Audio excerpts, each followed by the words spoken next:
Oh, pardon. Vas-y, vas-y. Oh, de toute façon, on commence. Allez. Il est parti, Ravnaria. J'ai une question. C'est pas grave. Tu as mis le titre? T'es déjà envoyé? Ouais. Ok. Et alors, Boker Tov à tous. Boker Tov. Tachem Siatat Ishmaïa. On va partager ensemble une étude sur Sukkot à travers les enseignements de Rabbeinu Akadosh, de Rabbi Nachman de Breslev et de Rabbi Nathan de Tachem Siatat Ishmaïa, si on arrive à toucher à Rabbi Nathan aussi. On est sur ce route-là aujourd'hui. On est donc Erev Sukkot. On a quoi, 2 jours avant Sukkot. On est en plein dans les mitzvot de Sukkot, préparation de la Soukha, le plaisir de se faire mal au dos, etc., etc. Bon, Hashem. Et de chercher, de trouver les arba minimes. Vous savez tout ce que les mitzvot de Sukkot apportent, en tout cas représentent. Et on va essayer de toucher un peu à ça parce que Rabbi Nachman nous dévoile que c'est pas stam des mitzvot, c'est pas stam des mitzvot qui ont été choisis par hasard. Les mitzvot de Sukkot, c'est des mitzvot qui correspondent à la grandeur qu'on doit atteindre et au niveau spirituel qu'on doit atteindre au moment de Sukkot. Et qu'est-ce que ça veut dire ce niveau spirituel et cette grandeur-là? On va voir que Béhémet, comme je l'ai dit un peu hier déjà, les mitzvot de Sukkot, c'est des clés pour des portes en haut qui ne sont accessibles qu'à Sukkot. Vous savez qu'à chaque fête, il y a la lumière d'Hachem, une certaine lumière d'Hachem qui descend. Ouais, c'est une lumière d'Hachem qui descend. Et la lumière d'Hachem de Sukkot, elle est accessible à travers les mitzvot de Sukkot. Et c'est la raison pour laquelle,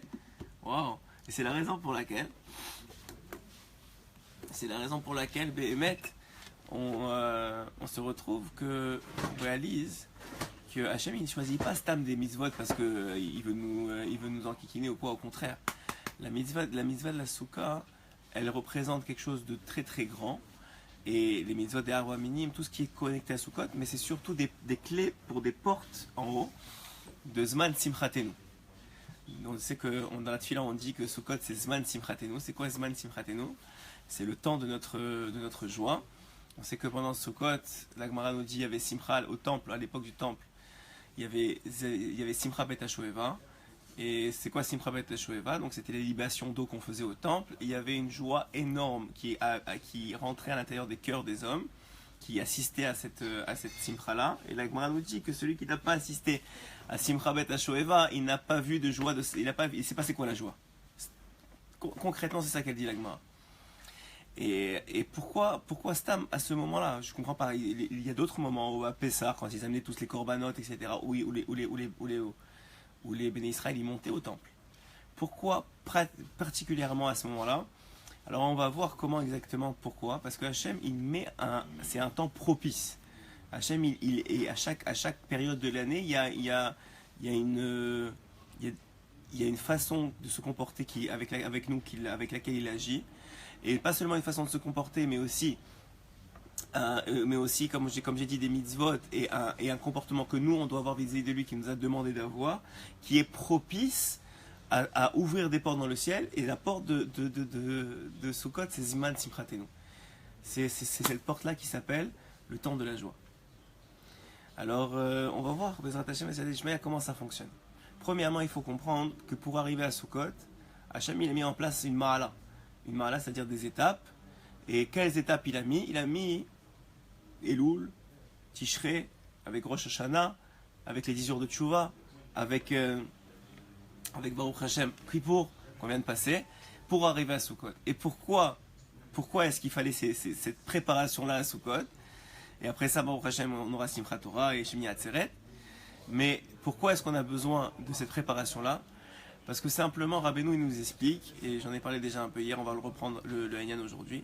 Rabbeinu il nous explique que Béhémet, ce qui arrive, c'est que pour atteindre un niveau de joie intense, il faut avoir, la joie, elle vient de quoi? Elle vient une vraie joie, on parle d'une joie sincère, elle vient d'une connexion, d'un sentiment d'amour et de connexion que tu as avec le Boré Olam, que tu as avec Akadosh Baruch Hu.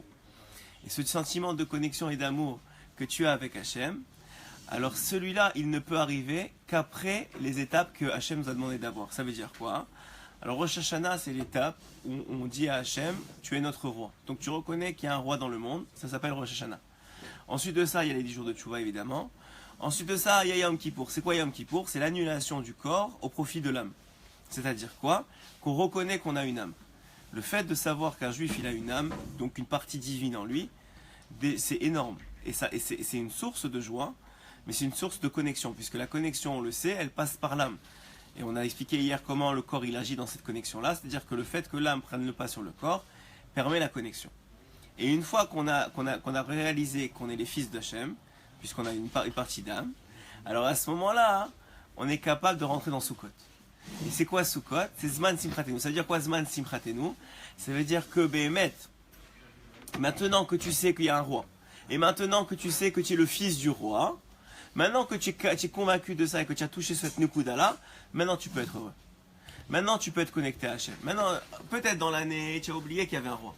Peut-être dans l'année, tu as oublié que même s'il y avait un roi, comme l'égoïme, il pense qu'il a créé le monde et qu'il laisse ça gérer. Non, il est là à chaque instant. Il y a une Eshgara pratique et il est là pour toi. Et il est descendu des 7 cieux pour venir à Kippour, etc. comme on a dit. Alors maintenant que tu sais ça, rentre dans ce Man Simchatenu, tu peux rentrer dans la vraie joie. Parce que la vraie joie, elle est celle de la connexion avec Akadosh Baruch Hu. C'est pour ça que nous dit Razal, Simchat Petashuvah, c'est Dafka pendant Sukkot. Pourtant, il y avait d'autres rassemblements pendant l'année. Mais Sukkot, c'est propice à connaître cette joie-là, à toucher à cette joie-là. Et on va voir que Rabbeinu, il dévoile qu'à travers chaque mitzvah que Hachem nous demande de faire, il y a des sodotes, il y a des ségoulottes, il y a des clés qui viennent tous revenir à une seule et même chose, comment redonner la joie aux Juifs. Pourquoi?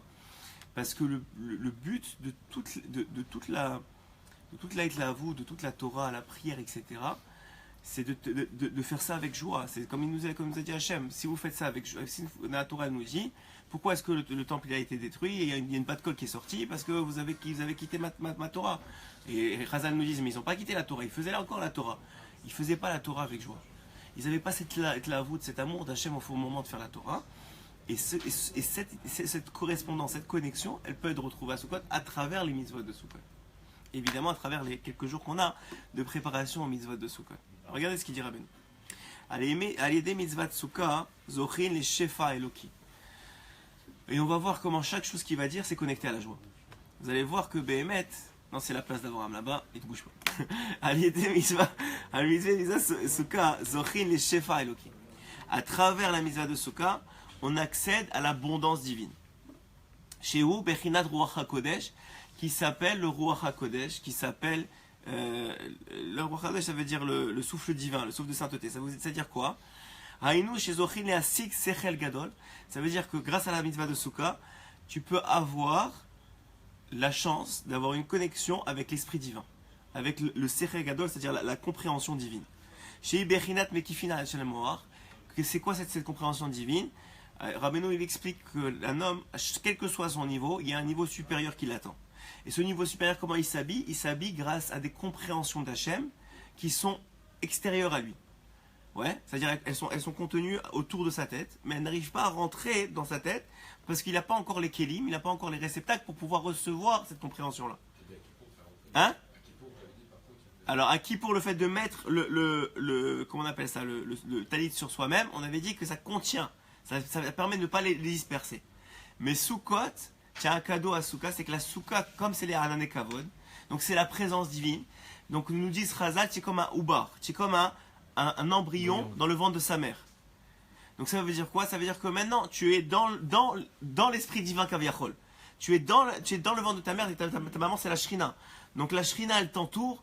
Donc maintenant tu n'as pas besoin de faire d'efforts dans le sens que qu'est-ce que mange l'embryon? Il mange la nourriture de sa mère. Donc nous dit Razal, quand tu es dans la soukha, tu as cette chance-là de pouvoir goûter à la nourriture de ta maman qui s'appelle l'intelligence divine.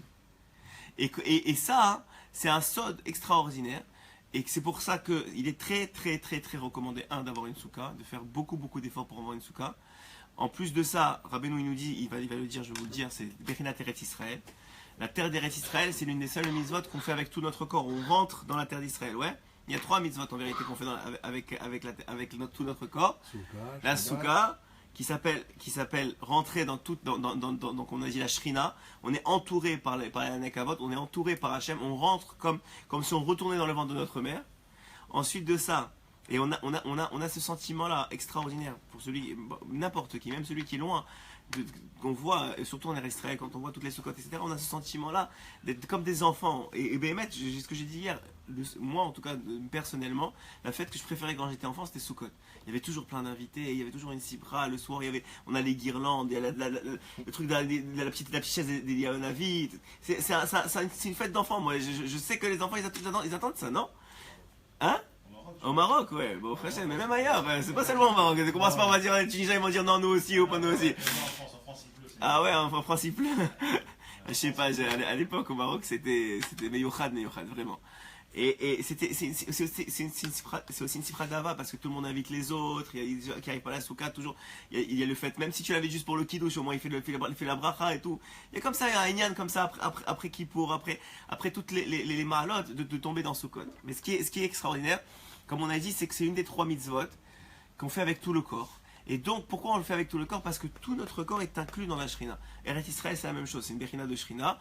Et celui qui rentre dans Eretz Israël et qui veut rentrer, parce qu'il y a toujours le Inyan de ne pas vouloir, alors lui aussi, il est inclus et qu'il fait avec tout le corps. Et la Shabbat, c'est la 3e mitzvah qu'on fait avec tout le corps. On rentre dans le temps, notre corps rentre dans le temps. Et ce temps-là, que tu le veuilles ou que tu le veuilles pas, comme quand tu es en Eretz Israël, que tu le veuilles ou que tu le veuilles pas, comme quand tu es dans la Souka, même si que tu le veuilles ou que tu le veuilles pas, tu es dans la Souka, tu manges dans la Souka, tu fais la Souka. Et c'est pour ça que Rabbeinu il dit, il faut faire très attention, il y a Yetzerara qui veut te faire sortir de la souka pendant Soukot. Parce qu'il y a un Yetzerara comme ça, il dit en vérité aussi que comme Eretz Israël, et comme le Shabbat, et comme la souka, c'est Tikkun Abrit. Et le problème, il dit Rabbeinu, c'est que et c'est rapporté de chez Rabbi Nathan, que le Tikkun Abrit, il crée des clipotes, beaucoup de clipotes, il crée des écorces. On a beaucoup parlé du concept d'écorce, oui. Et ces clipotes-là, elles t'empêchent de te connecter à Kadosh Baruch Hu. Et Rabbi Nathan il dit Dafka dans la prière. Parce que la Torah, tu peux étudier, parce que malheureusement, quand il y a des clipotes de Tikkun Avril, la Torah, elle sert le Yetzerara. Ça, c'est quelque chose qu'il faut comprendre. On ne peut pas le sortir comme ça de son contexte. Mais il faut comprendre que la Torah, on pourrait l'étudier parce que ça reste intellectuel. Et tant que ça reste intellectuel, alors on arrive à avoir quelqu'un qui a un gamma brit, Shalom, il pourrait aussi étudier la Torah. Mais la tfila, se connecter sincèrement avec Akadosh Baruch Hu, il dit Rabbi Nathan, si tu n'as pas de Tikkun Abrit, c'est pas possible. Parce que les clipotes du gamma brit, du défaut de l'alliance, il ferme ta bouche.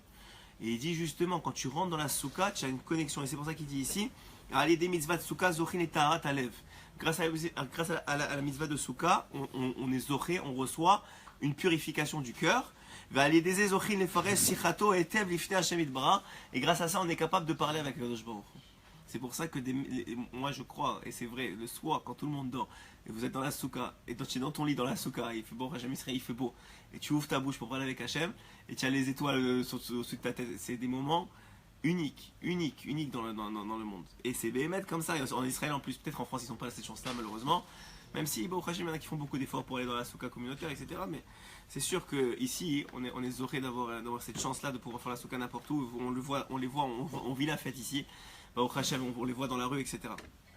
Alors, et il dit pas seulement ça, puisque maintenant tu as des makifines sont des nitnimi, c'est-à-dire que tout ce qui est extérieur à toi, et grâce à la souka, tu as eu cette chance-là que ça rentre à l'intérieur de ta tête, de ton cerveau, toutes ces compréhensions-là, et que tu as maintenant une ouverture de la bouche qui t'est facilitée au moment de soukot, alors tu vas avoir des diburim chadashim, tu vas avoir des nouvelles paroles qui vont sortir.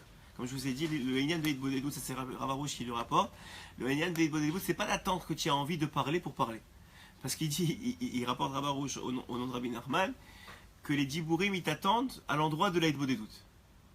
C'est-à-dire que ton effort, c'est de dire, je veux faire Hitbodedut, et de prendre un zman, et un temps, et un lieu que tu réserves à Hitbodedut. Et les paroles, ils t'attendent là-bas.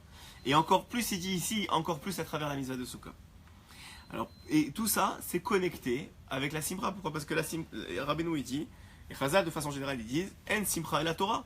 Il n'y a pas de Simra, c'est pas la Torah. Maintenant, si toi tu as une chance maintenant, grâce à la Souka, de recevoir des makifines, c'est-à-dire des choses que tu comprendrais jamais de ta vie, mais tu les comprends grâce à la Souka, parce que maintenant tu es dans l'embryon de ta mère et tu reçois la nourriture directement de ta mère sans écran.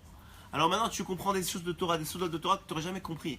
Donc c'est sûr que si tu arrives à toucher à ce niveau-là, tu vas recevoir et tu vas toucher et tu vas avoir une simra de connexion qui est incroyable. Et la simra de Beth Shachorah, contrairement à ce que les gens pensent, c'est Simcha Bet Hasheva, ça s'appelle Bet Hasheva. Pourquoi? Parce que c'est une Simcha grâce aux offrandes de libation d'eau. Et c'est quoi l'eau? C'est la Torah.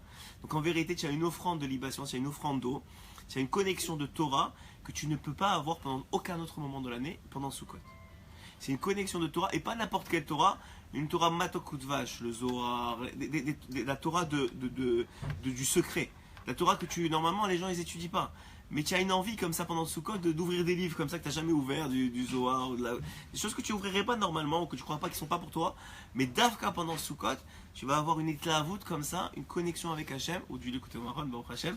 En plus, vous savez que la Hula de Rabbeinu, elle tombe pendant Sukkot, Baruch Hachem, le 4e jour de Sukkot qui est Yesod, qui correspond à Moshe. Je vous ai dit que Moshe et Rabbi Nachman, ils ont la même Neshama, ou ils ont une partie de la même Neshama en tout cas. Et donc quoi? Et c'est pas pour rien que Rabbeinu il a quitté ce monde le 4e jour de Sukkot, et qui est le Yesod, qui est aussi le Tikkun Abrit. Yesod c'est Tikkun Abrit, puisque Yesod ça correspond au Tikkun Abrit.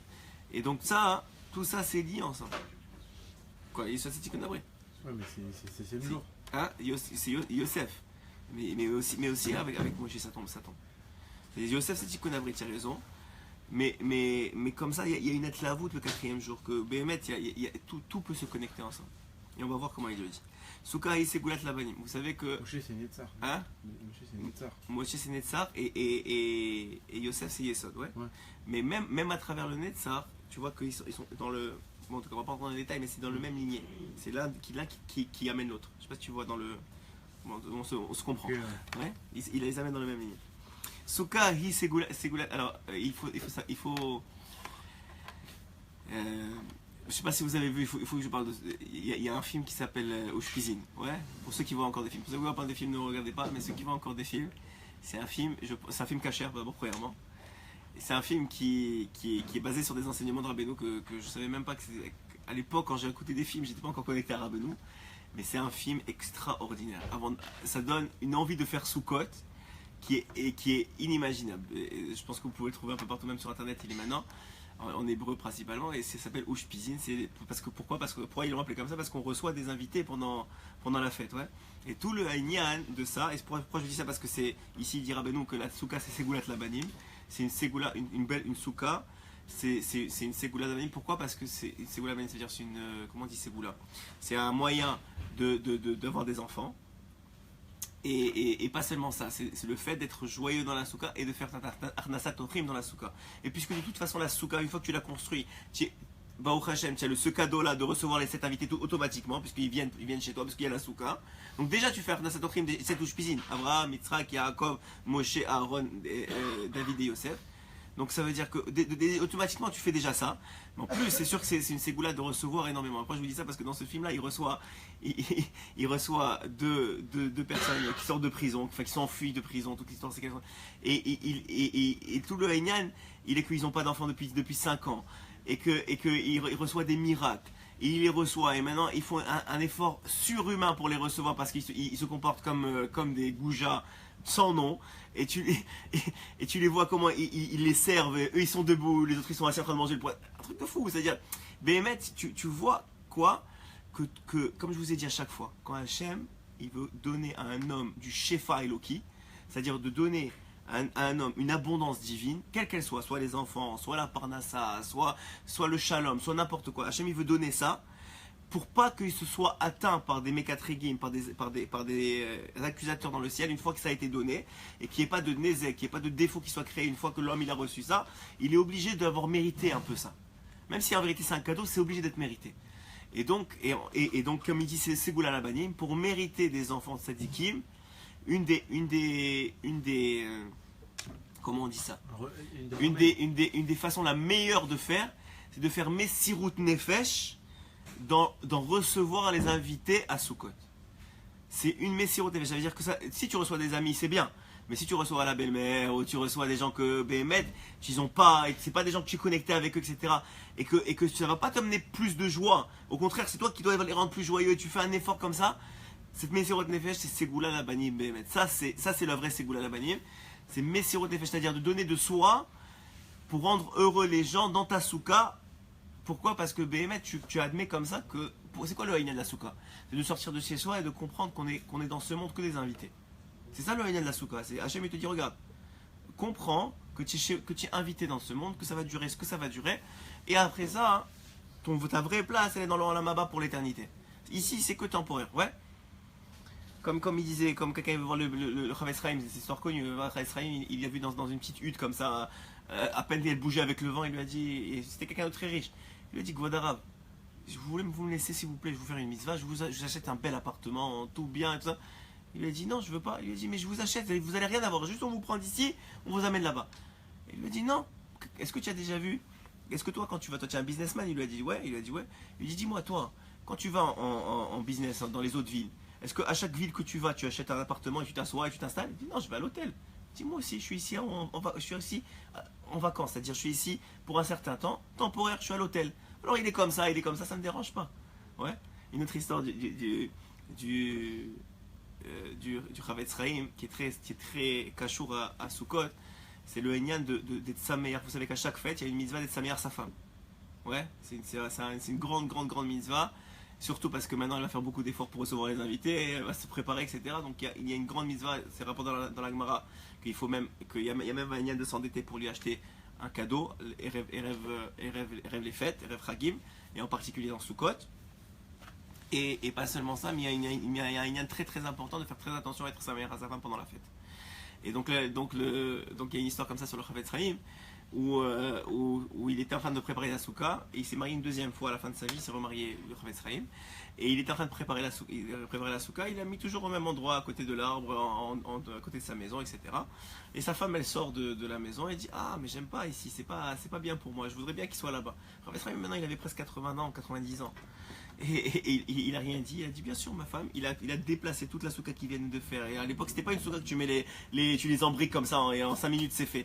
Il fallait taper sur les clous et vas-y les boîtes et les encadrer les uns dans les autres et les boîtes, etc. Donc il prend la souka, il la démonte au complet, il la remonte, ça lui prend la demi-journée de l'autre côté, là où elle a dit sa femme. Et sa femme au bout de la matinée elle sort, elle voit la souka comme ça et elle dit à Chavetz Chaim, non je pense que tu avais raison, c'était là-bas, c'était mieux. Qu'est-ce qu'il fait le Chavetz Chaim? Il dit rien, il redémonte encore la demi-journée, il la remonte là où il était. Et vous voyez quoi? C'est que c'est une grande ségoula, de s'occuper des autres pendant Sukkot, parce que c'est le Haïnyan que Hachem, il est en train de te dire, tu es invité dans mon monde. Alors toi, si tu montres que, si je suis invité, alors tout le monde est invité avec moi. Et de s'occuper en particulier, ça commence par sa femme et ses enfants. C'est Haïnyan, c'est une fête de Simcha, et la Simcha, vous savez que la Simcha de la femme, elle passe par le mari. Rabbeinu dit ça clair. Il dit la femme, elle a un Haïnyan de Hadzout. La femme, elle a été créée avec une certaine angoisse, une certaine tristesse en elle. Et la simcha, elle passe par le mari. La simcha de la femme, elle passe par le mari. C'est comme ça, il dit clairement.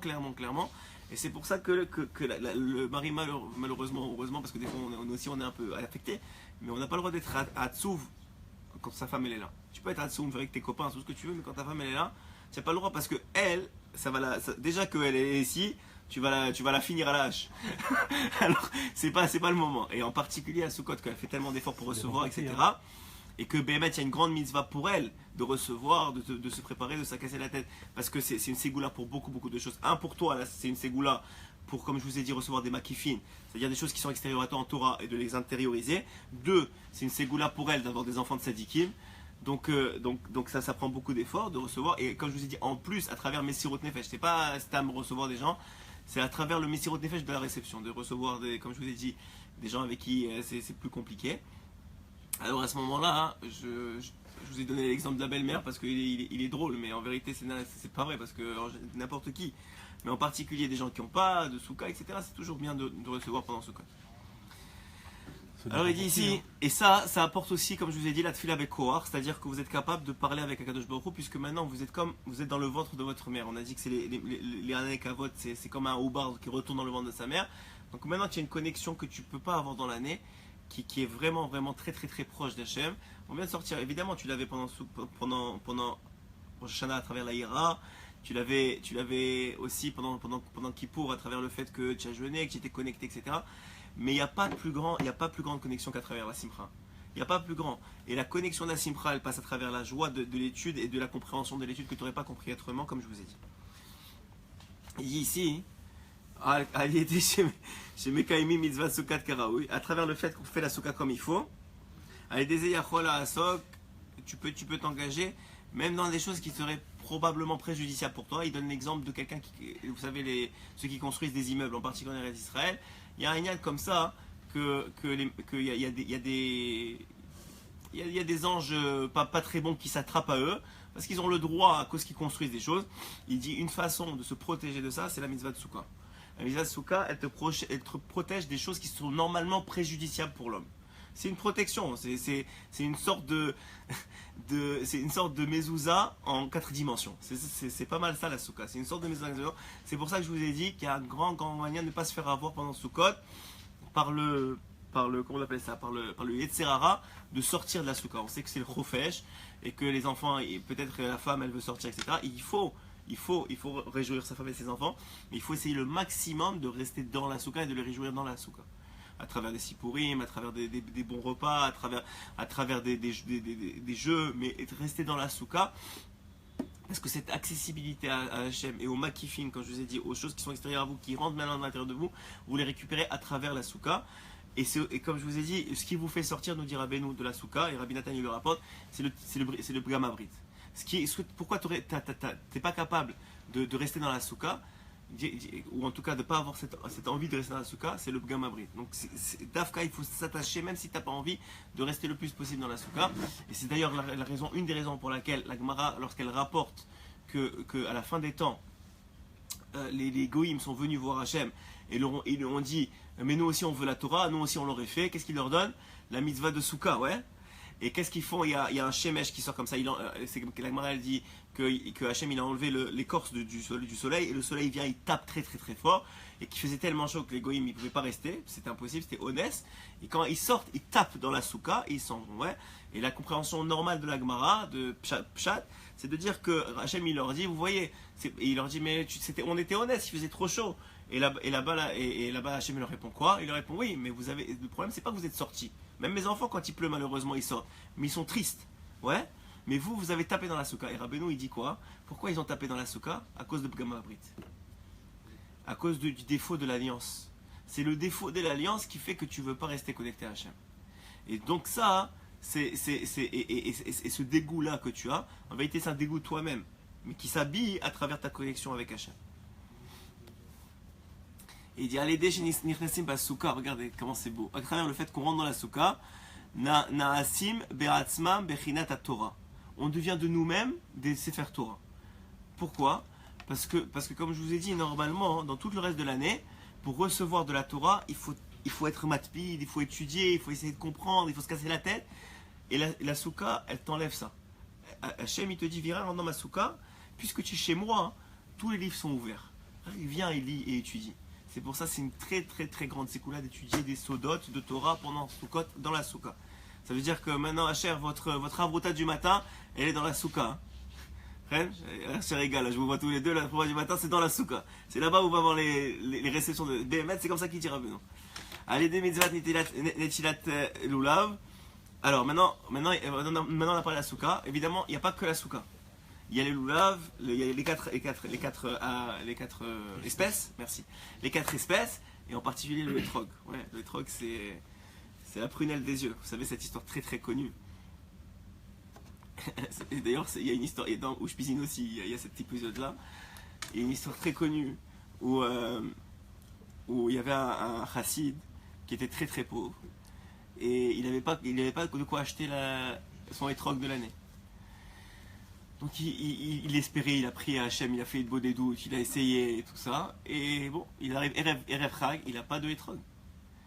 Et malheureusement, il ne sait pas quoi faire. Alors il avait une paire de tefilines qu'il avait reçue de son père, qu'il avait lui-même reçue de son père, une paire extraordinairement belle, propre, tout bien, qui était très précieuse à ses yeux. Il a dit j'ai pas le choix, il a fait comme Ruben, il a dit j'ai pas le choix, il faut que je vende mes tefilines. Il a dit j'ai pas le choix, il faut que je vende mes tefilines. De toute façon, j'en ai pas besoin pendant 7 jours. Hachem, Yahazor, à la fin des 7 jours, il m'aidera. Qu'est-ce qu'il fait? Il va au chouk, il dit qui veut des tefilines, qui veut des tefilines. Et c'est mes tefilines de mon père, et tout le monde le connaissait bien au chouk, qui savait que c'était quelqu'un de Yerei Shamayim, et que ces tefilines Béhémet, c'était des tefilines cachères. Alors, il les vend pour un très bon prix. Et qu'est-ce qu'il fait cet homme-là? Il prend toute la somme, il va chez le vendeur de hétrog, il lui dit donne-moi le plus beau hétrog, le yahalom. Quelle est la pierre précieuse que tu as cette année? Quel est le plus beau hétrog de la ville?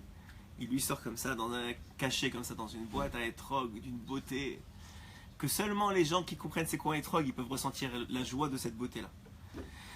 Il voit ce hétrog sans tache, beau, parfait. Maintenant, un autre, il pensait à un citron. Comme dans le film, ils vont le couper pour faire la salade. mais c'est pour les autres, c'est un citron. Mais pour celui qui comprend c'est quoi un hétrog, et on va voir c'est quoi un hétrog, il comprend que c'est pas un fruit. C'est une façon qu'Hachem t'a donnée pour t'ouvrir une porte de Shefa dans le ciel. C'est ça le hétrog. Le hétrog, c'est... Maintenant, tu sais quoi, dans le ciel, il y a une porte qui correspond à ton hétrog. Et c'est seulement ton hétrog qui rentre dans la clé pour ouvrir la porte. C'est seulement le tien. C'est seulement celui-là. Il dit Rabbeinu, il faut pleurer pendant Kippour pour avoir un hétrog beau. Il dit Rabbeinu que le hétrog, c'est une ségoula et les kavrout, la tzaddik. C'est une ségoula de se rapprocher du tzaddik Haïmet. Et que celui qui est proche du tzaddik Haïmet, il mérite aussi le beau hétrog. Il dit pas seulement ça. Et aussi, vous savez que c'est une ségoula là. On a dit que la souka, c'est une ségoula banim. Mais pour avoir des enfants qui sont beaux, c'est le hétrog. Le hétrog, c'est des enfants beaux. La souka, c'est des enfants intelligents. Le hétrog, c'est des enfants beaux. Chacun, et Béhémet, on voit ça. Et même celui qui a déjà des enfants, hein, vous savez que tous les Rosh Hashanah, ça repart. C'est-à-dire leur comportement, etc. Tu vois des gens, et vous allez voir. Hein, il y a des gens, même si c'est de l'argent, ça veut rien dire. Il y a des gens, ils achètent des super beaux hétrogs, et pendant la fête, ils se tarient. Il commence à avoir des défauts que tu n'avais pas vu au début. Et d'autres, qu'ils achètent un hétrog qui est moyen, mais pendant la fête, il devient de plus en plus beau. Il commence à jaunir, il commence à sentir bon. Tu le vois, que ça ne dépend pas de l'argent. Ça ne dépend pas de l'argent. Ça dépend de bémettre des midotes de l'homme et comment l'homme il évolue, il connecte à travers la souka. Alors si tu parles dans ce sens-là, le mec qui a 80 ans, il a plus d'enfants. Non, je te dis, c'est même quand celui qui a des enfants, c'est le comportement des enfants, leur beauté dans l'année, elle va dépendre aussi de ça. Même s'ils sont déjà là, leur âme, elle se raffine avec les années. Ouais. Tu comprends? Ça veut dire que c'est pas seulement les enfants. C'est sûr que c'est le pshat pachout, c'est que les enfants qui vont venir. Celui qui n'a pas d'enfants ou celui qui va avoir des enfants, qu'il achète, qu'il investisse dans les drogues à 100%. Mais même celui qui a déjà des enfants, premièrement, ses enfants, ils vont aussi avoir des enfants, donc ça c'est connecté, mais aussi le fait même que son enfant, il est pas terminé, il évolue dans la vie. Donc lui aussi, il est influencé par le drogue de son père. Ouais. Et donc quoi? Donc il dit ici, pourquoi je vous dis ça? Donc le troc c'est une ségoula des kavod tzadik. Et je vous ai dit, le troc c'est une clé pour ta porte en haut. Et d'ailleurs, c'est pas toi qui choisis le troc, c'est Hachem qui choisit le troc pour toi. Alors cet homme-là, pour faire court, il a vendu cette filine pour acheter, il a mis tout l'argent, il n'a rien gardé, il a mis tout l'argent pour le troc. Donc maintenant, il était tellement content, il était d'une simra parce qu'il comprenait c'est quoi. Il vient d'acheter, vous savez, on achète l'ouverture du Echal à Kippour. Il vient d'acheter l'ouverture de la plus belle porte dans le ciel. C'est pas l'ouverture de la, il vient d'acheter l'ouverture de la plus belle porte dans le ciel. Il était tellement heureux, il rentre chez lui, des simra, en dansant. Sûrement il était Breslev, même si l'histoire ne le dit pas. Mais il était comme ça, Taberartano, mais Kolamin. Il était bête la route comme ça, il rentre chez lui, sa femme lui dit qu'est-ce que tu as, qu'est-ce qu'il y a? Ouais, tu sautes comme ça, qu'est-ce qui t'arrive? Et il dit regarde ça, regarde ce que je viens d'acheter. Il dit quoi? Il regarde les trucs comme ça. Il dit mais d'où tu as eu l'argent? On n'a même pas de quoi, on a à peine de quoi manger pour la fête. D'où tu as eu l'argent? Alors il lui dit rien. J'ai vendu mes téfilés. Il fallait que j'achète un hétrog. J'ai senti qu'il fallait que j'achète un hétrog. Qu'est-ce qu'elle fait? La femme, elle était blessée et enragée. Qu'est-ce qu'elle fait? Elle jette le hétrog par terre. Elle casse le pitom. Donc le hétrog est plus cachère. C'est même pas encore la fête. Ouais. Et le plus cachère. Maintenant, qu'est-ce que ferait la plupart d'entre nous? Une gifle, non pas une gifle, ouais. Tu n'es pas encore marié toi. mais pas les coups. mais c'est sûr qu'on serait dans un énervement, dans une rage. Mais quoi, je viens de donner ma vie pour ce hétrog. Tu comprends pas la valeur, etc. Et lui, qu'est-ce qu'il fait? Il baisse la tête. Et il danse encore plus. Alors la femme, elle dit quoi? Ça te suffit pas que j'ai décassé ton hétrog? Elle dit qu'est-ce que je vais faire maintenant? Mais ça c'est un niveau extraordinaire. Si j'ai dit à Hachem je veux un hétrog, j'ai vendu mes tefilines, j'ai prouvé à Hachem que ce que je voulais c'était ça. Maintenant toi tu me casses le hétrog.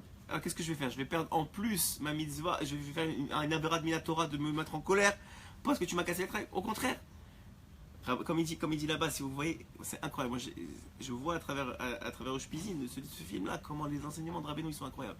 Vous savez, je vous ai déjà dit, je sais, il lui a dit, je sais que Rabbi Nachman il dit, non, il l'a pas dit, moi je vous l'ajoute. Je sais que Rabbi Nachman il dit que quand Hachem il veut donner du shefa, de l'argent à un homme, il lui envoie du kaas, il lui envoie de la colère. Donc c'est sûr maintenant avec le niveau de kaas que tu viens de me donner, que le potentiel de niveau de kaas que tu viens de donner, c'est sûr qu'on va avoir une année extraordinaire de shefa, d'argent. C'est sûr, il n'y a pas. Et c'est comme ça, Béhémet, je vous dis. Si un homme, je vous dis, c'est vraiment comme ça. Je dis Rabbeinu, si un homme, il savait qu'est-ce que les souffrances et qu'est-ce que les épreuves, elles peuvent lui amener comme bracha, il ferait comme les tzadikim, il les chercherait tout le temps. Pourquoi? Parce que la réussite de l'épreuve, c'est ça la clé de la bracha. Et ce étrog-là, Béhémet, je vous dis, ceux qui ont acheté pendant Kippour, etc., ce qu'il faut dépenser le plus, c'est ce étrog. C'est la clé d'une porte en haut qui t'appartient à toi. Il y a ton nom dessus. Et Béhémet, c'est un strout énorme parce que le étrog, il dit Rabbeinu, c'est une clé pour un shefa elokit. C'est une clé pour. C'est une sorte de réceptacle. Si tu veux un réceptacle pour un shefa elokit, pour l'abondance divine, c'est le étrog. C'est cette partie-là qui va te dire voilà, Hachem, on est connecté toi et moi. Et tu vas voir que Béhémet, c'est pas seulement ça. Rabbeinu, il dit le étrog, c'est le cœur de l'homme. Plus il est beau, plus ton cœur se purifiera à travers lui. Et ça c'est un tu sais que le loulav c'est le cédra, excusez-moi, le loulav c'est le, comment on dit, la colonne vertébrale, c'est la colonne vertébrale, ouais. Ça veut dire c'est comment l'homme il se tient, c'est la ira de l'homme, ouais. Ensuite c'est pour ça qu'on on se penche, ouais. Pourquoi vous avez, tout le monde doit se poser cette question, il n'y en a pas beaucoup qui connaissent la réponse. Pourquoi quand on étudie, le juif maintenant il a jamais étudié de sa vie, ouais. Il s'assoit dans un Beth Midrash, il commence à faire ça. Vous avez jamais remarqué? Il commence à bouger comme ça. Pourquoi? Parce que cette colonne vertébrale, elle veut bouger, elle veut se soumettre à Hachem. C'est un lien comme ça de bouger toutes les colonnes vertébrales, parce que la Torah, elle est kénégat toutes les mitzvot, et le nombre de vertèbres, c'est correspondant, je ne sais pas s'il y a 613, mais je me rappelle qu'il y a un chiffre spécial, moi je ne suis pas très bon en guématria, mais il y a un chiffre spécial, et ça correspond Béhémet à ça, qu'il veut bouger son shefa, il veut apporter beaucoup. Et il dit, voilà, comme je vous ai dit, Etrog Nimshar Me'at Tzadik. La beauté du Etrog, elle vient du Tzadik Haemet, chez Rosh Habayit, qui est lui la tête de la maison. Et donc, plus on est Kavot Tzadik, plus on a de la chance d'avoir une bonne Etrog, et inversement. Plus tu veux être, plus ça va t'apporter ça. Et donc ça, vous voyez que Béhémet, on remarque, et ensuite de ça, hein, la façon dont on va associer, Bezrat Hashem Rabbeinu il dit que la façon dont on va associer, les quatre espèces pendant la fête, c'est-à-dire la façon dont on va faire ça avec amour et avec dévotion, mais surtout la façon dont on va attraper, vous savez, comme si on attrapait quelque chose de très très très précieux. Alors étant donné que chacun correspond à une partie du peuple d'Israël, on est en train de s'attacher aux sources des âmes de Ham Israël qui s'appelle la Shrina. Et en plus, si on le fait, et comme c'est le Henyan, de la première fois qu'on le fait dans la journée, de le faire à l'intérieur de la Souka. Ouais, il y a un Henyan comme ça, le matin en se réveillant, on fait modé dans la Souka, et ensuite on prend le Etrog et le Etrog et les trois autres espèces, le Lulav, la Dassa et la Haravot, on les prend ensemble, et on fait ce mouvement-là dans la Souka. Alors à ce moment-là, on est en train de s'attacher aux Neshamot d'Israël, de toutes les Neshamot d'Israël. Vous savez que dans la Tfila, le Hari Akadosh, il a demandé qu'on dise que je m'attache à toutes les Neshamot d'Israël. Et bien, à Sukkot, c'est bien de le dire, mais en faisant ça, tu t'attaches automatiquement, nous dira Rabbeinu, à toutes les Neshamot d'Israël qui sont contenues, parce que la Shrina, hein, c'est la mère des Neshamot d'Israël. Donc tu es dans l'embryon, tu reviens comme un enfant dans le ventre de sa mère. Et en plus de ça, le fait d'attacher, tu prouves à travers ça que tu comprends que le peuple d'Israël, il est un. Vous savez, ce Hayan très connu, que le Etrog c'est celui qui sent bon, que le Lulav, etc. Il y a une beauté entre la beauté qui est la Torah et le sentir bon qui sont les mitzvot. Il y a une sorte de Hayan comme ça, que chacun du peuple juif il a son rôle, il a sa partie. Et ensemble, tu montres que Béhémet, on est un. Et en faisant ça, il n'y a pas plus grande ségoula pour se rapprocher d'Hachem. Sachez une seule chose, s'il y a une chose à comprendre, c'est qu'il n'y a pas une plus grande ségoula de se rapprocher d'Hachem que de se rapprocher des juifs qui sont autour de toi. de les rendre heureux dans le ventre de sa mère. Il n'y a pas une plus grande ségoula pour se rapprocher d'Hachem. Il n'y a pas. Pourquoi? Parce que Hachem, il te dit, regarde, moi, qu'est-ce que tu aimes chez l'autre? L'autre, il n'a rien à voir avec toi. L'autre, il n'a rien à voir avec toi. Et non seulement il n'a rien à voir avec toi, peut-être pire, il est complètement opposé à toi. Et il n'a pas les mêmes moyens, tout ça. Mais quand toi, quand tu te rapproches de lui, qu'est-ce que tu fais en vérité? Tu dis, j'admets, en faisant ça, je suis témoin qu'il a une partie de Dieu en toi.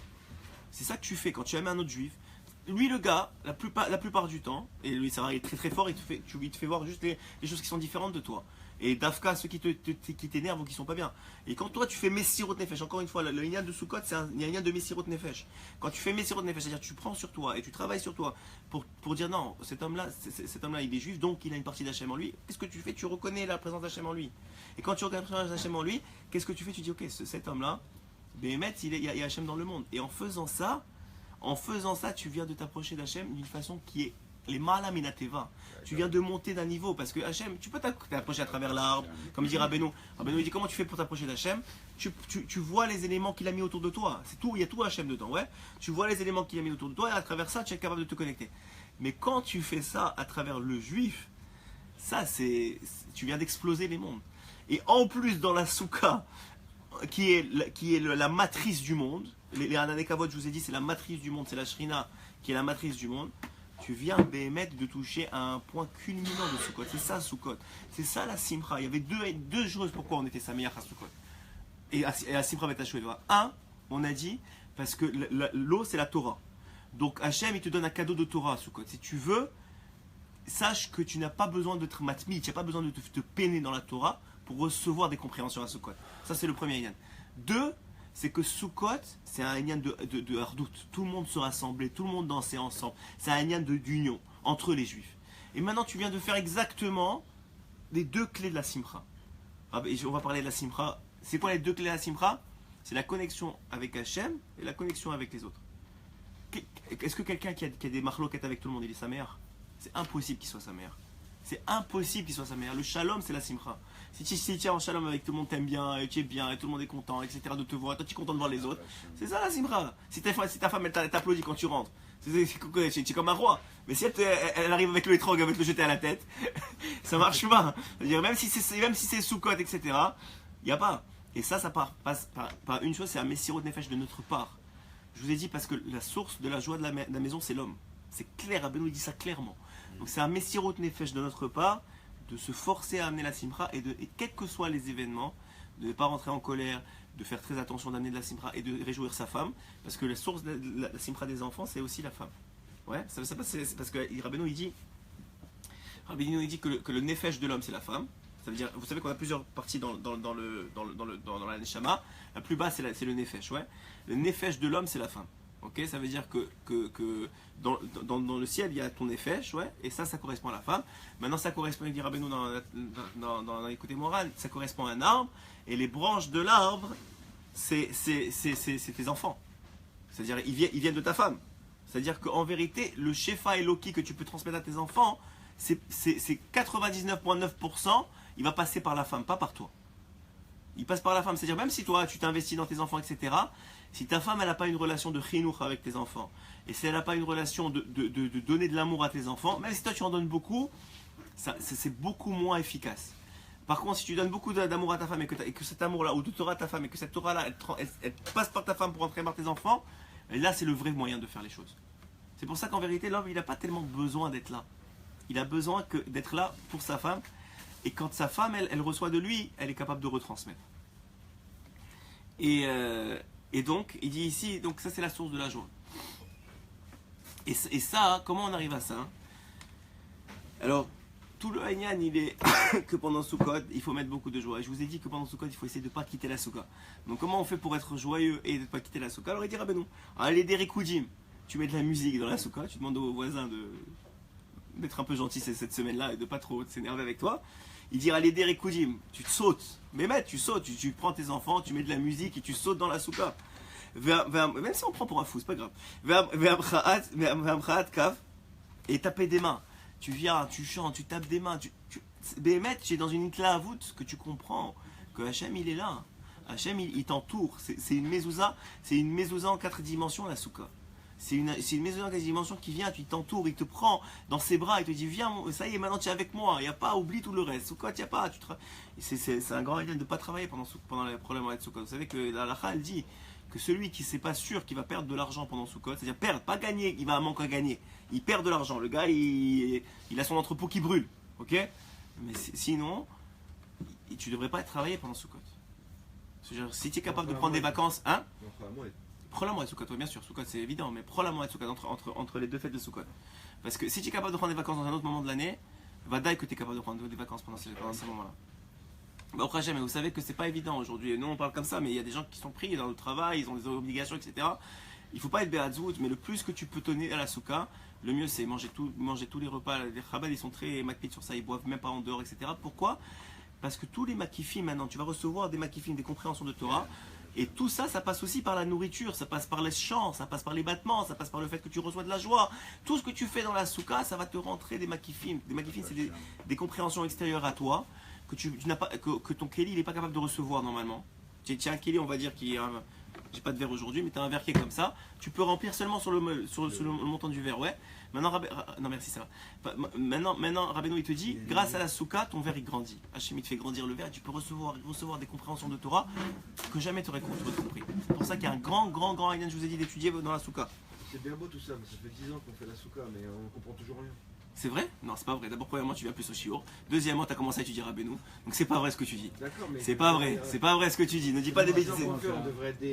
Non, tu as des makifim maintenant. Tu ne veux pas dire que tu vas saler. Mais au moins. Tu as ouvert un Zohar. Alors, regarde ce qu'on fait faire.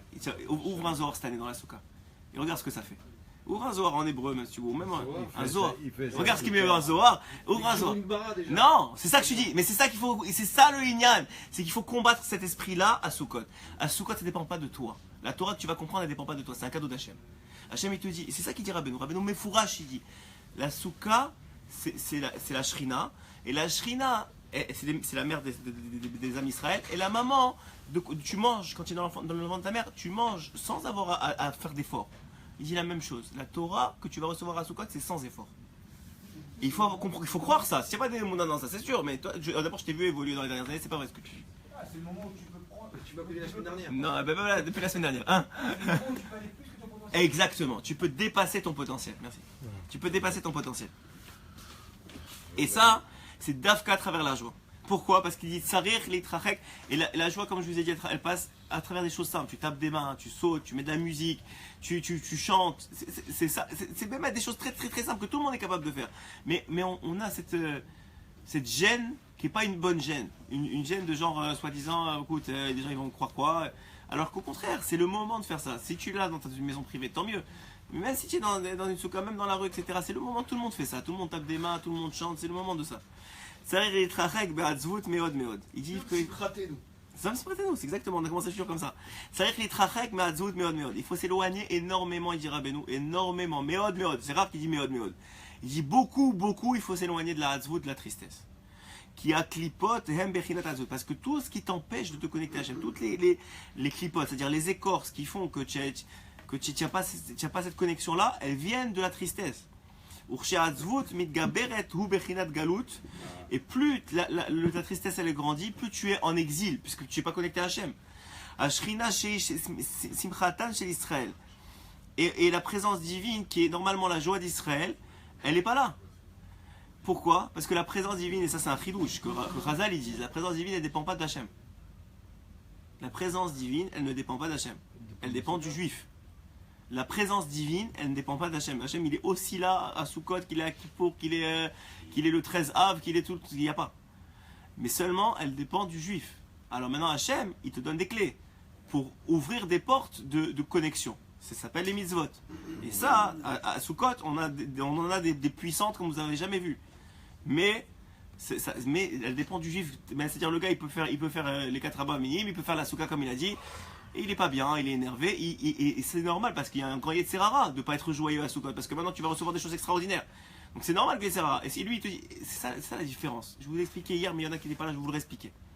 Il y a deux façons de voir les épreuves de la vie. Et quand je parle d'épreuves, je parle de la colère, quelqu'un qui ressent de la colère, ou de la jalousie, ou de l'envie. C'est des épreuves aussi. C'est une épreuve qui est pnimite, qui est intérieure, qui est spirituelle, mais c'est une épreuve. Il y a deux façons de la voir. Soit tu dis, mais oh, pourquoi ça m'arrive, et je comprends pas, et j'en ai marre, et regarde comment je suis. Et tu rentres dans la Hazout. Et ce que tu fais, c'est que tu fais le jeu du Yetzirah, parce que le Yetzirah, il utilise le moyen qu'Hachem il a donné pour te faire grandir, pour te dire, regarde comment t'es nul. Alors qu'au contraire, les sadikim, qu'est-ce qu'ils font avec cette épreuve-là? Ils disent, je comprends, c'est normal que je suis un Ben Adam, je suis un homme. Hachem, il m'a créé avec de la jalousie, il m'a créé avec de la colère, il m'a créé, et c'est normal, c'est plus que normal, c'est nécessaire que je sois coléreux. Pourquoi? Comme je vous ai dit hier, je suis nécessaire que je sois coléreux parce que c'est le seul moyen que je me montre à moi-même et à Hachem que je suis capable de dépasser la colère. S'il n'y a pas de colère, je ne suis pas capable de dépasser. Je suis pas capable de me contrôler. Comment je peux contrôler la colère si elle existe? Ouais. Comment cet homme-là que je vous dis l'exemple, il a réussi à avoir le Shefa Eloki cette année-là d'une abondance de Shefa? Comment il a réussi? Parce que Hachem il a envoyé une épreuve de colère. Il a tenu. Mais comment tu peux tenir s'il n'y a pas d'épreuve? Donc en vérité, c'est ça les tzadikim qu'ils avaient compris. Pourquoi ils étaient smirim quand ils voyaient des épreuves? Ah, Hachem, il veut me donner quelque chose. Il m'aime. Alors que nous, les Israélites disent, regarde comment il te déteste, Hachem. T'es à moins que rire, tu t'énerves tout le temps, t'as tout le temps dans le cœur de la jalousie. Mais non, c'est maintenant que au contraire, c'est un moyen, nous dire à Benoît, de monter de niveau. Hachem, il te donne ça, il te dit, maintenant regarde, tu veux t'énerver. Mais regarde, Hachem, je le fais pas. C'est Soukot, je veux être joyeux, je vais ma femme, mes enfants, je contrôle. Ouais. Et même si tu contrôles pas, le regret d'avoir pas contrôlé, c'est aussi un niveau. Ça veut dire qu'il y a toujours de quoi s'accrocher. C'est ça qu'il dit ici, éloigne-toi là, c'est que du Yetzirara, c'est que des clipotes, c'est que d'une façon de te déconnecter d'Hachem. Hachem, il te met pas la colère pour te déconnecter de lui, il te met de la colère pour te connecter à lui. C'est le plus grand niveau de connexion, c'est à travers le Yetzirara. Vas-y. Il n'y a pas une aide-voûte positive? Il n'y a pas une tristesse positive. Genre être triste pour mieux remonter ou après pour... Et Rabbeinu il dit que la Nefila, le fait de tomber, c'est un inyan, c'est pour remonter. Pas la tristesse. Mais pas la tristesse. Il dit la tristesse, méode, éloigne-toi, éloigne-toi, Mais on éloigne-toi. peut pas parce que c'est quelque chose de sentimental. Je vous ai déjà expliqué, la tristesse, c'est pas le Nef Nishbar. Ouais. Ce qu'on a eu à Kippour, il fallait pleurer. Mais c'est pas de la tristesse. C'est un Lev Nishbar. Je vous ai expliqué, mais je vous le réexplique. Lev Nishbar, c'est pas la même chose. Lev Nishbar, c'est un cœur brisé. Un cœur brisé, c'est ce qu'on a demandé à Kippour. Est-ce qu'on ne demande pas à Soukot? Soukot, vous n'avez pas de cœur brisé. Mais à Kippour, vous a demandé un cœur brisé. C'est pourquoi on demande de pleurer. Comment on peut pleurer? Parce qu'on a un cœur brisé. C'est quoi un cœur brisé? C'est de réaliser, Hachem, regarde toute l'année comment je suis loin de toi. J'en ai marre, je veux plus. Je veux plus, même si je sais que la colère, c'est fait pour me rapprocher. Mais combien de fois je suis tombé? Combien de fois je me suis énervé? Combien de fois j'ai triché? C'est un Lev Nishbar, ça veut dire, je suis pas au niveau, j'aimerais être au niveau des tzadikim, je suis pas au niveau. Ça s'appelle un cœur brisé. Mais la Hadvout, il n'y a pas, ça n'existe pas dans le monde du juif. La Hadvout, ça n'existe pas. Être triste, c'est-à-dire, quand tu dis c'est triste, ça veut dire quoi? C'est-à-dire, ça c'est une finalité. Ça y est, je suis comme ça. C'est ça la tristesse. C'est de croire, c'est ce qu'il dit, ouais. Ça veut dire quoi? Il n'y a pas, Rabbeinu te dit, il n'y a pas de désespoir dans le monde. C'est quoi, il n'y a pas de désespoir dans le monde? C'est-à-dire, si tu crois qu'il y a un désespoir, c'est qu'il y a une finalité. C'est ça, et ça s'arrête là. Mais s'il n'y a pas de désespoir, tu dis qu'il n'y a pas de finalité. Ouais, vous connaissez cette histoire. C'est incroyable. Hier, mon fils, il a raconté à ma femme l'histoire que je lui racontais. Je vous dis, vos enfants, c'est des éponges. Il faut leur donner, on en parlait avec Yigal tout à l'heure. Il faut leur donner, on ne réalise pas combien c'est des éponges. Il y a 2 ans, j'ai raconté une histoire à mon fils.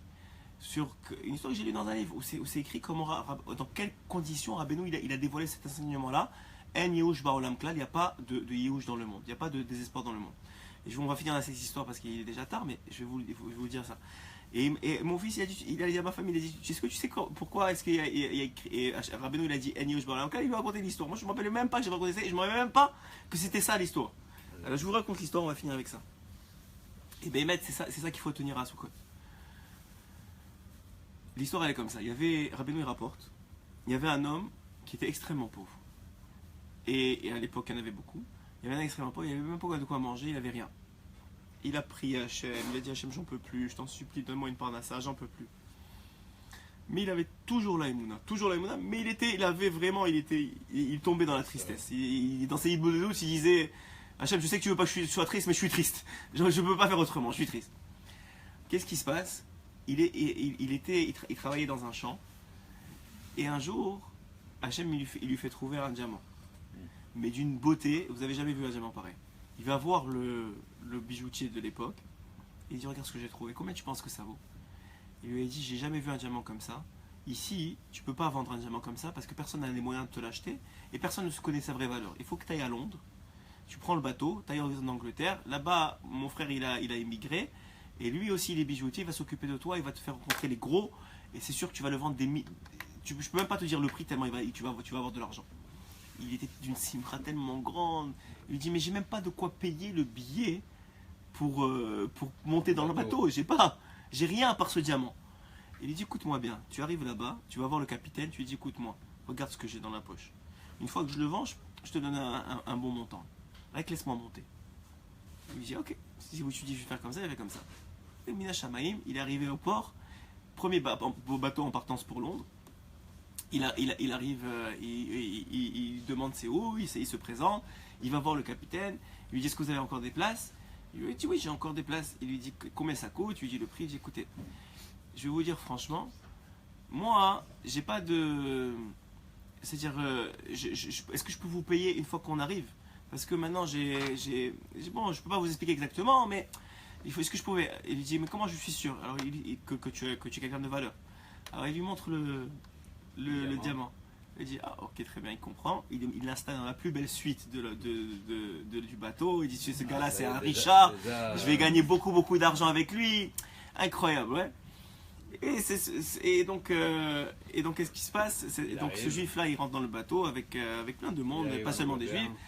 Et Baruch Hashem, il est tellement heureux, il est saméar, il rentre dans le bateau, il est saméar. Le bateau, c'est un inyan aussi de la souka. Je vous dis entre guillemets, c'est un remès pour la souka. Il rentre dans la souka, il oublie tous ses problèmes. Pour lui, il est le plus riche du monde. Il a un diamant maintenant, il a le troc dans la main.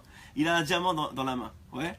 Regardez comment c'est incroyable. Je vous dis, c'est les connexions que tu reçois. Vas-y. Alors, ce diamant, en vérité, c'est comme si ton étrog, il est dans ta main. Si tu as un étrog dans la main, tu es le plus riche du monde à Soukot. Sachez que celui qui a un troc dans la main, il est le plus riche du monde. Il n'y a pas de plus grande valeur à Soukot. Écoute-moi, tu ne vas pas travailler pendant Soukot, Bezrat Hashem. Tu n'as pas besoin d'acheter, tu achètes toi à l'avance en général. Ouais. En général, c'est une mitzvah de rester, donc tu ne sors pas de ta Soukot. Donc tu as besoin de rien, tu es dans le bateau. Tu ne vas pas sauter dans la mer maintenant, tu es dans le bateau. Maintenant, qu'est-ce qui te fait de la valeur? C'est que tu donnes de la valeur à ton étrog. Ça, c'est la vraie valeur. Ça, c'est le riche. Écoutez, je sais pas qui a dit qui est riche qui a rapporté ça à ton oncle. Il a dit c'est qui est riche, celui qui satisfait de ce qu'il a. Si tu comprends c'est quoi avoir un étrog à Soukot, tu peux sauter avec tout Soukot, tu vas sauter. Alors, il a ce diamant-là, il le contemple, il le regarde, etc. Comme ce que font ceux qui connaissent c'est quoi un étrog. Il le contemple pendant tout Soukot, il est là, il le chérit, il le contemple. Et évidemment, le propriétaire du bateau, il s'occupe de lui, mais à Khouz, il lui envoie le repas, il est comme un Richard. Et un jour, pendant ce voyage-là, il s'endort. Ouais. Et la femme de ménage, elle rentre pour ramasser, pour nettoyer, etc., comme elle le fait tous les jours. Et qu'est-ce qu'elle fait? Elle ne veut pas le réveiller. Donc qu'est-ce qui se passe? Elle prend tout ce qu'il y avait sur la table, tous les déchets qu'il avait mangés, etc., elle les prend et elle les jette à la mer. Dans ce table-là, il avait aussi ce diamant-là. Il est parti à la mer. Il se réveille. Qu'est-ce qu'il fait? Il ne trouve pas. Alors il a deux solutions, encore une fois. Il a une épreuve, il a deux solutions. Soit il s'énerve, il commence à faire un balagan, etc. Mais il dit, si je fais ça, le propriétaire du bateau, il va se rendre compte que j'ai plus de quoi le payer. Il va me jeter à la mer. Donc qu'est-ce qu'il fait? Il dit, j'ai une solution. Je fais confiance en Hachem. C'est lui qui m'a donné la demande, n'est-ce pas? Et maintenant ce diamant-là, et il me l'a repris. Alors il m'a repris. Il a sûrement mieux pour moi. Donc je vais faire semblant que je l'ai encore. Comme ça au moins, j'ai encore jusqu'à la fin du bateau, j'ai encore la chambre et j'ai encore de quoi manger. Donc il fait semblant, il dit rien au propriétaire du bateau, au conducteur, il dit rien. Et il continue à avoir le shefa et l'abondance pendant tous les Soukot. Il commence à avoir le shefa et l'abondance dans tous les Soukot. Très bien. Il commence et c'est bientôt la fin du voyage. Bon, et c'est sûr que le stress il commence à monter un peu. Il dit comment je vais faire? J'ai plus de diamants, j'ai même pas de quoi payer ma place. Et il arrive, quelqu'un qui tape à sa porte. C'est qui? C'est le propriétaire du bateau, le conducteur du bateau. Je sais pas, le capitaine, on appelle ça. Ouais. Le capitaine. Il tape à sa porte, il dit voilà, est-ce que je peux te demander une faveur? Il lui dit oui, bien sûr, pas de problème. Il lui dit écoute, j'ai un problème un peu avec les douanes anglaises. Et si ce bateau, si je garde la marchandise à mon nom, je vais payer une tonne. Alors je te demande une faveur, toi personne ne te connaît, et tu es quelqu'un de Mechouba, tu es quelqu'un d'important, est-ce que tu acceptes de mettre toute la marchandise à ton nom? Et puisque de toute façon je sais que tu n'as pas besoin de l'argent pour cette marchandise, tu ne vas pas me voler, à la fin tu me rends la marchandise. C'est tout, une fois qu'on arrive et que tu as passé la douane, tu me rends la marchandise et c'est fini. Et pour te remercier, je t'offre le voyage. Il lui dit ok, très bien, pas de problème. Alors déjà il voit que bon Hachem, je t'aborde chez moi, comment tu t'occupes de moi, tu m'as amené aux États-Unis, tu m'as amené en Angleterre, bon Hachem, merci beaucoup. Mais l'histoire elle s'arrête pas là. L'histoire elle s'arrête pas là. Qu'est-ce qui se passe? Ils font le contrat, ils signent le contrat, tout est beau. Maintenant, il y a une marchandise, il y a des tapis d'Orient. Il a fait des mois de voyage dans cette marchandise-là, beaucoup plus que son diamant. Il faut cette marchandise-là. Qu'est-ce qui se passe? Dans la veille qu'ils arrivent à bon port, le capitaine est dans sa cabine et il quitte ce monde. C'est son zman de quitter ce monde. Maintenant ils arrivent, Rabbeinu rapporte, ils arrivent à bon port. Maintenant il dit oui le capitaine il est décédé, il est plus là. À qui appartient ça? Il appartient à ce monsieur-là. Ce monsieur-là il se retrouve avec les titres de propriété et il sort de Soukot avec toute l'abondance, tout le shefa, tout le truc. Il dit Rabbeinu, ça c'est la preuve que En Yehush Ba'olam Klal. Il n'y a pas de désespoir. Ce qui compte c'est la finalité et que dans la ma'ala, dans le chemin. Juste garde la confiance parce que En Yehush Ba'olam Chazak ou Baruch. Voilà, une belle histoire à raconter. Une belle histoire à raconter. En Yehush. Ouais, il faut faire la chanson là. Allô. Chazak.